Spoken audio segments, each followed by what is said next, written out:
Check.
Data Point has been a place where innovation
everybody. Madam Clerk, would you please read the roll? Thank you, Mr. Mayor. All members of the City Council are present. Thank you very much. Mr. City Attorney, do we have need for closed session? Yes, Mr. Mayor. We have 3 items this evening. The first is a conference with legal counsel as a result of anticipated litigation due to the significant exposure to litigation pursuant to Government Code Section 54956.9D2. We have 1 case to discuss. Next, we have a conference with legal counsel in connection with the initiation of litigation pursuant to Government Code Section 54956.9D4. We have 1 case to discuss. And finally, we have a closed session regarding the potential threat to public services or facilities pursuant to Government Code Section 54957. We'll have a consultation with the Director of Emergency Services and the Director of General Services. Misspoke. That's Section 54957A, I should have said. That concludes my report. All right, thank you very much. Then we are recessed to closed session until 6 p.m.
Good evening, everyone, and welcome to the Dana Point City Council meeting for March 16th, 2021. We are now reconvened to open session, and please join me in the Pledge of Allegiance. I pledge allegiance to the flag of the United States of America and to the republic for which it stands, one nation, under God, indivisible, with liberty and justice for all.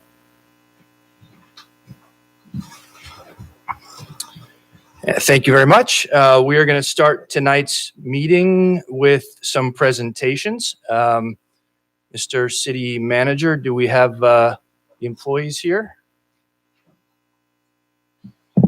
We have the one employee, right. but I was going to speak to the rest of them. We're ready for that one. All right. So if Mr. City Manager, if you'd join me. We're going to start tonight by recognizing some city staff.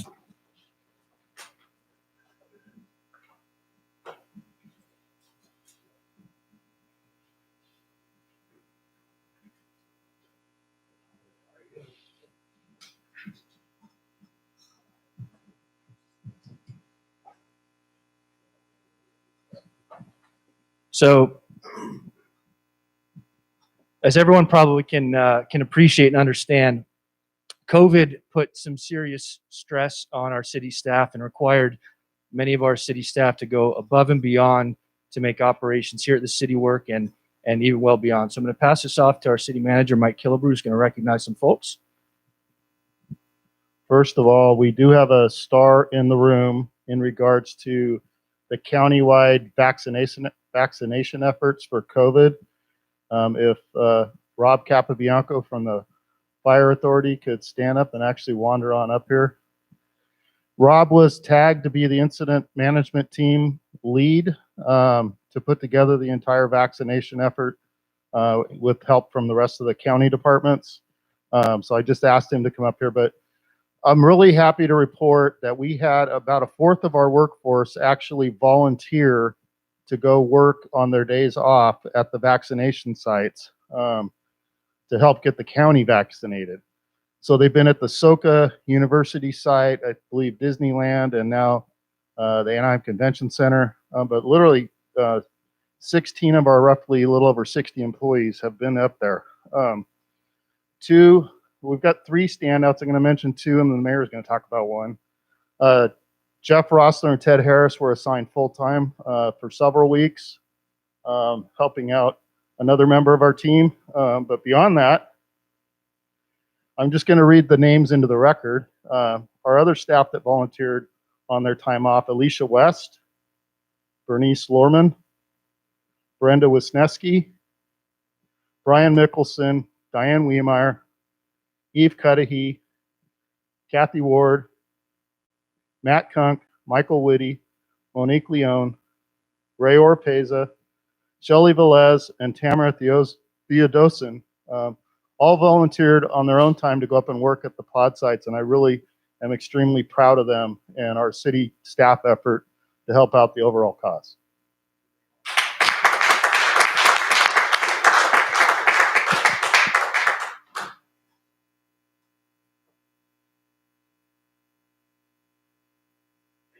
And so we're going to recognize one standout from that group.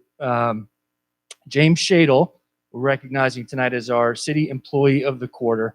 James joined the city staff in 2019, fortunately for us, just in time to help manage COVID. And he's a management analyst in general services, which means he works on all things operations, contingencies. He's worked on our contingency plans, our operations center downstairs. And before COVID hit, he was already making a huge impact.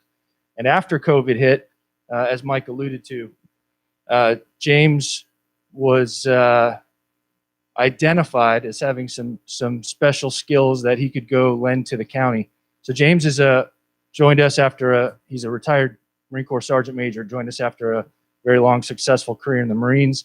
And many of those skills that he learned applied directly to standing up pod sites on very short notice and making sure that the county could get needles and arms and start vaccinating people. So I'll give you an opportunity to explain what you did, James, but if you would come up here, please.